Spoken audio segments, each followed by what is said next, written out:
ವೀಕ್ಷಕರೇ, Bharat Ratna sir M Visvesvaraya ಯಾರು ಗೊತ್ತಿಲ್ಲ ಹೇಳಿ. ಅವರೊಬ್ಬ ಮಹಾನ್ ಚೇತನ. ಒಮ್ಮೆ ಅಮೆರಿಕದಿಂದ ಬಂದ ಒಂದಷ್ಟು ಇಂಜಿನಿಯರ್ಗಳು ಸರ್ ಎಂ ವಿಶ್ವೇಶ್ವರಯ್ಯ ಅವರನ್ನ ಭೇಟಿ ಮಾಡಿ ಅಮೆರಿಕದಲ್ಲಿ ಒಂದು ಡ್ಯಾಮ್ ಅನ್ನ ಕಟ್ಟೋದಿಕ್ಕೆ ಕೇಳಿಕೊಳ್ತಾರೆ. ಖಂಡಿತ ನಾನು ನಿಮಗೆ ಡ್ಯಾಮ್ ಅನ್ನ ಕಟ್ಕೊಡ್ತೀನಿ, ಆದ್ರೆ ನಿಮ್ಮ ಡ್ಯಾಮ್ ಮೇಲೆ ನನ್ನ ದೇಶದ ಹೆಸರನ್ನ ಇಡೋದಕ್ಕೆ ಒಪ್ಪಿದ್ರೆ ಮಾತ್ರ ನಾನು ಸಹಾಯ ಮಾಡ್ತೀನಿ ಅಂತ ಹೇಳಿದ್ರು. ಆದ್ರೆ ಅವರು ನಮ್ಮ ದೇಶದ ಡ್ಯಾಮ್ ನಲ್ಲಿ ಭಾರತದ ಹೆಸರನ್ನ ಇಡೋದಕ್ಕೆ ಅಮೆರಿಕದ ಇಂಜಿನಿಯರ್ಗಳು ಒಪ್ಪಲಿಲ್ಲ. ಆದ್ರೆ ಈ ಮಧ್ಯೆ ಒಂದು ಸಣ್ಣ ಒಪ್ಪಂದ ಆಗಿತ್ತು.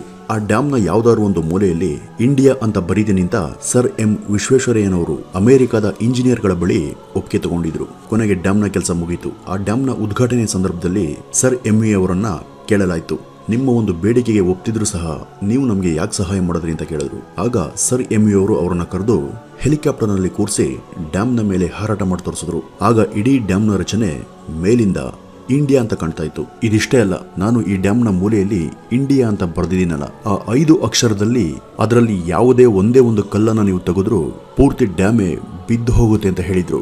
ಆಗ ಸರ್ ಎಂ ವಿ ಅವರ ತಾಕತ್ತಿಗೆ ಅಮೆರಿಕದ ಇಂಜಿನಿಯರ್ಗಳು ಬೆರಗಾಗೋದ್ರು.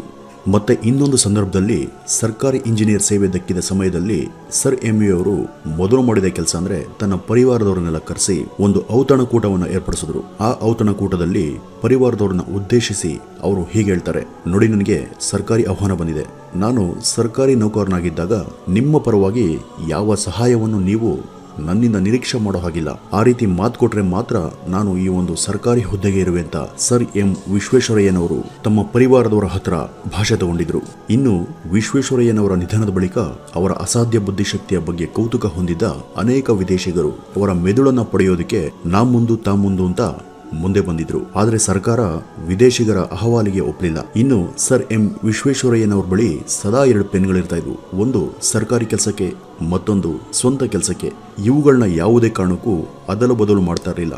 ಸರ್ಕಾರಿ ಕೆಲಸಕ್ಕೆ ಅಂತ ಇದ್ದ ಪೆನ್ನನ್ನ ಸರ್ಕಾರಿ ಕೆಲಸಕ್ಕೆ ಮಾತ್ರ ಉಪಯೋಗಿಸ್ತಾ ಇದ್ರು. ತಮ್ಮ ಸ್ವಂತ ಬಳಕೆಗೆ ಇದ್ದ ಪೆನ್ನನ್ನ ತಮ್ಮ ಸ್ವಂತ ಕೆಲಸಕ್ಕೆ ಮಾತ್ರ ಉಪಯೋಗಿಸ್ತಾ ಇದ್ರು. ವೀಕ್ಷಕರೇ, ಇಂತಹ ಕಪೋಲ ಕಲ್ಪಿತ ಕಥೆಗಳನ್ನ ನೀವು ಚಿಕ್ಕಂದಿನಿಂದ ಬಹಳ ಕೇಳಿರ್ತೇವೆ.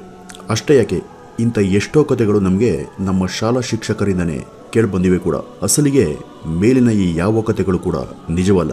ಇವೆಲ್ಲ ಕುಕ್ಕುಡ್ ಅಪ್ ಅಥವಾ ಸಿನಿಕರಿಂದ ಸೃಷ್ಟಿಯಾದ ಕಥೆಗಳು ಮಾತ್ರ. ವೀಕ್ಷಕರೇ, ಈ ತರಹದ ಕಥೆಗಳು ಬರೀ ವಿಶ್ವೇಶ್ವರಯ್ಯನವರ ಮೇಲೆ ಮಾತ್ರ ಇಲ್ಲ, ಅನೇಕ ಮಹಾಮಹಿಮರುಗಳ ಬಗ್ಗೆಯೂ ಇಂಥ ಕಥೆಗಳು ಸಾಕಷ್ಟು ಚಾಲ್ತಿಯಲ್ಲಿವೆ. ತಾವೇ ಶ್ರೇಷ್ಠ, ತಮ್ಮದೇ ಶ್ರೇಷ್ಠ ಎಂದು ನಂಬಿಸುವ ಹುಚ್ಚಿನಿಂದಾಗಿ ಇಂಥ ವರ್ಣರಂಜಿತ, ರೋಚಕ, ಅತಿರೇಕ ತುಂಬಿದ ಕಥೆಗಳು ಜನ್ಮ ತಾಳ್ತವೆ. ಸರ್ ಎಂ ವಿಶ್ವೇಶ್ವರಯ್ಯನವರು ದೇಶ ಕಂಡ ಅಪ್ರತಿಮ ಹಾಗೂ ಅದ್ವಿತೀಯ ವ್ಯಕ್ತಿ ಎಂಬುದರಲ್ಲಿ ಯಾವುದೇ ಅನುಮಾನ ಇಲ್ಲ. ಅವರು 1899ರ ಸಮಯದಲ್ಲಿ ಮೈಸೂರಿನ ಅರಸರ ಸಹಾಯದಿಂದ ಚೀನಾ ಹಾಗೂ ಜಪಾನಿಗೆ ಅಸಿಸ್ಟೆಂಟ್ ಇಂಜಿನಿಯರ್ ಆಗಿ ಪ್ರವಾಸ ಮಾಡಿದ್ರು. ದೇಶದ ಉದ್ದಗಲ ಸಂಚರಿಸಿದ ಈ ಅಸಾಮಾನ್ಯ ವ್ಯಕ್ತಿ ಹೈದರಾಬಾದ್, ಸೂರತ್, ಬಾಂಬೆ, ಶಿಮ್ಲಾ ಮುಂತಾದೆಡೆಗೂ ಸಹ ಅಲ್ಲಿನ ನೀರಾವರಿ ಯೋಜನೆಗಳ ಇನ್ಚಾರ್ಜ್ ಆಗಿ ತಿರುಗಾಡಿದ್ದಾರೆ. 1907ರಲ್ಲಿ ಇವರು ದೂರದ ಅಮೆರಿಕ ಹಾಗೂ ಕೆನಡಾಗಳಿಗೆ ಸೂಪರಿಂಟೆಂಡೆಂಟ್ ಆಗಿ ಇಂಜಿನಿಯರ್ ಆಗಿ ಹೋಗಿ ಬಂದಿದ್ದಾರೆ. ಇವರ ಈ ಸಾಧನೆಗಳ ಜೊತೆ ಅರ್ಥವಿಲ್ಲದ ಕಪೋಲ ಕಲ್ಪಿತ ಕಥೆಗಳು ಸಹ ಹೆಣೆಯಲ್ಪಟ್ಟಿವೆ. ಉದಾಹರಣೆಗೆ, ಸರ್ ಎಂ ವಿ ರವರು ಈಜಿಪ್ಟ್ಗೆ ಭೇಟಿ ನೀಡಿ ಅಲ್ಲಿನ ಬೃಹತ್ ಯೋಜನೆಯಾಗಿದ್ದ ಅಸ್ವಾನ್ ಅಣೆಕಟ್ಟುವಿನ ಕಾರ್ಯಕಲಾಪಗಳನ್ನ ಅವಲೋಕಿಸಿ ಅದನ್ನ ಮೈಸೂರಿನ KRS ಅಣೆಕಟ್ಟುವಿನ ರಚನೆ ಮಾಡುವಾಗ ಬಳಸಿಕೊಂಡ್ರು ಎಂಬುದು ಒಂದು ವಾದ ಇದೆ. ಆದರೆ ಅಸಲಿಗೆ ಈಜಿಪ್ಟಿನ ನೈಲ್ ನದಿಗೆ ಅಸ್ವಾನ್ ಅಣೆಕಟ್ಟುವಿನ ರಚನಾ ಕಾರ್ಯ ಅಧಿಕೃತವಾಗಿ ಆರಂಭವಾಗಿದ್ದೆ 1962ರಲ್ಲಿ. ಸರ್ ಎಂ ವಿ ರವರು KRS ಡ್ಯಾಮ್ ಅನ್ನ ಕಟ್ಟೋದಕ್ಕೆ ಶುರು ಮಾಡಿದ್ದು 1911ರಲ್ಲಿ ಹಾಗೂ ಅದು ಮುಗಿದಿದ್ದು 1924ರಲ್ಲಿ. ಇನ್ನು ವಿಶ್ವೇಶ್ವರಯ್ಯನವರು ಈಜಿಪ್ಟ್ಗೆ ಹೋದದ್ದು ನಿಜವಾದರೂ ಅಸ್ವಾನ್ ಅಣೆಕಟ್ಟಿನ ಬಗ್ಗೆ ತಿಳಿದು ಅದನ್ನ ಇಲ್ಲಿ ಇಂಪ್ಲಿಮೆಂಟ್ ಮಾಡಿದರೆಂಬ ವದಂತಿ ಸುಳ್ಳು. 1962ರಲ್ಲಿ ವಿಶ್ವೇಶ್ವರಯ್ಯನವರಿಗೆ ಭರ್ತಿ 101 ವರ್ಷ ವಯಸ್ಸಾಗಿತ್ತು. ಅದೇ ವರ್ಷವೇ ಅವರು ಸ್ವರ್ಗಸ್ಥರಾದರೂ ಕೂಡ. ಅಂದಮೇಲೆ ಈ ಒಂದು ಸಮಯದಲ್ಲಿ ಅವರು ಹೇಗೆ ಈಜಿಪ್ಟಿಗೆ ಹೋಗೋದಕ್ಕೆ ಸಾಧ್ಯ? ಇನ್ನು ಅವರು ಕೆನಡಾ ಹಾಗೂ ಅಮೆರಿಕಗಳಿಗೆ ಭೇಟಿ ಕೊಟ್ಟದ್ದು ನಿಜ, ಆದರೆ ಮಿಕ್ಕ ಅತಿರಂಜಿತ ಕಥೆಗಳು ಸುಳ್ಳು.